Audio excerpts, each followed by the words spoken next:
আসসালামু আলাইকুম, নাসিমাস কুকিং ওয়ার্ল্ডে আপনাদেরকে স্বাগত। আজ আমি আপনাদেরকে তৈরি করে দেখাবো কবুতরের মাংস রান্নার রেসিপি। তো চলুন দেখিয়ে নিই এর জন্য আমার কি কি উপকরণ লাগছে। এখানে আমি দুটো কবুতর নিয়েছি, কবুতরগুলো পরিষ্কার করে নিয়েছি, এখন কেটে নিব। আমি ছোট ছোট টুকরো করে এই সাইজে কেটে নিয়েছি।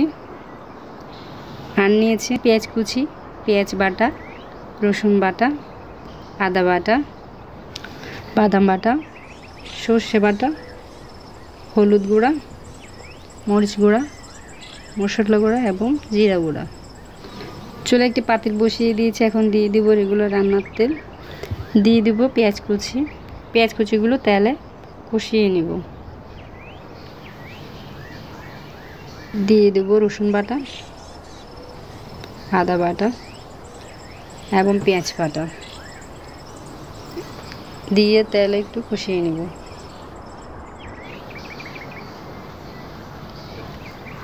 এখন দিয়ে দিব বাদাম বাটা এবং সর্ষে বাটা, দিয়ে আবার ভালোভাবে তেলে কষিয়ে নিব যাতে মশলার কাঁচা গন্ধটা চলে যায়।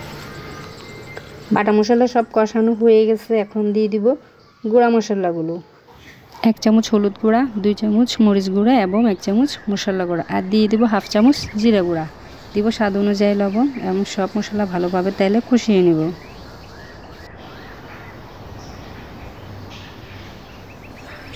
মশলা ভালোভাবে তেলে কষানো হয়ে গেছে, এখন পানি দিয়ে কষিয়ে নিব।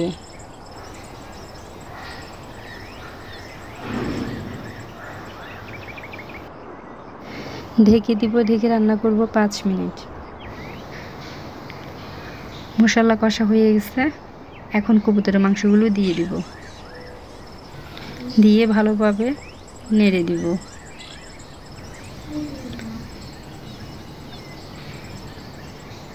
কবুতর মাংসগুলো মশলায় কষিয়ে নেব।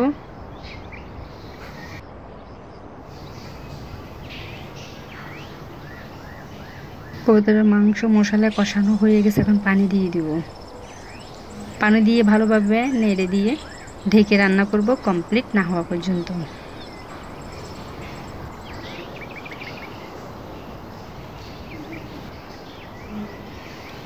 এর মাঝে আমি অনেকবার নেড়ে দিয়েছিলাম। কবুতরের মাংস রান্না করা অলরেডি কমপ্লিট। এখন ধনেপাতা দিয়ে নামিয়ে নিব। দেখতে পাচ্ছেন রান্না কমপ্লিট হয়ে গেছে। এখন গরম গরম পরিবেশন করব। তৈরি হয়ে গেল মজাদার কবুতর রান্নার রেসিপি। আমার এই রেসিপিটি আপনাদের কাছে কেমন লেগেছে অবশ্যই কমেন্ট করে জানাবেন। আমার ইউটিউব চ্যানেল সাবস্ক্রাইব করবেন এবং ফেসবুক পেজে লাইক দিয়ে ফলো দিয়ে রাখবেন। ধন্যবাদ।